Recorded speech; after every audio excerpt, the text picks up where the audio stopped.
CM Chandrababu ప్రవేశపెట్టిన P4 పై మంత్రి నారాయణ ప్రత్యేక దృష్టి పెట్టారు. P4 ద్వారా మున్సిపల్ హైస్కూల్ ఆధునీకరణకు శ్రీకారం చుట్టారు. సిటీలోని 7 స్కూల్స్ని పరిశీలించిన మంత్రి అదనపు గదులు, ప్లే గ్రౌండ్ ఏర్పాటుకు ప్లాన్ సిద్ధం చేయమని అధికారులను ఆదేశించారు. అనంతరం విద్యార్థులతో ముచ్చటించారు. ప్రభుత్వ పాఠశాలల్లో విద్యా ప్రమాణాలు మెరుగుపరిచేందుకు కృషి చేస్తున్నామన్నారు మంత్రి నారాయణ.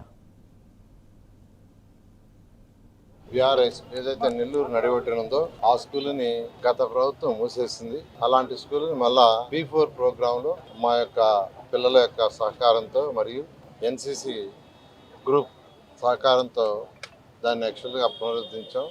బ్రహ్మాండంగా తయారైంది. ఎవరు చూసినా బ్రహ్మాండంగా చేశారు. ఇంటర్నేషనల్ స్కూల్ స్టాండర్డ్లో చేశారు. నిజంగానే అదేవిధంగా చేశాం.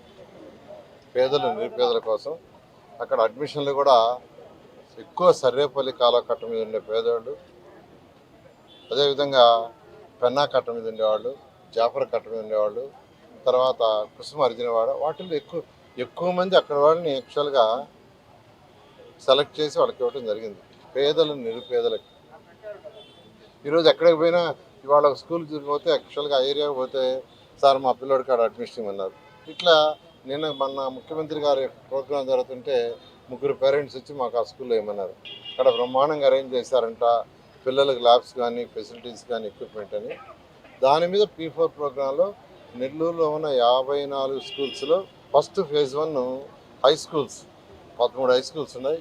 ఈ 13 హై స్కూల్స్ని రాబోయే జూన్ 12కి పూర్తి చేసేట్టుగా ముఖ్యమంత్రి గారు తీసుకొచ్చిన P4 ప్రోగ్రాంలో అనేక మంది ప్రముఖులు కలిశాను. ఇంకా కూడా కలుస్తున్నా, వాళ్ళతో మాట్లాడుతున్నా.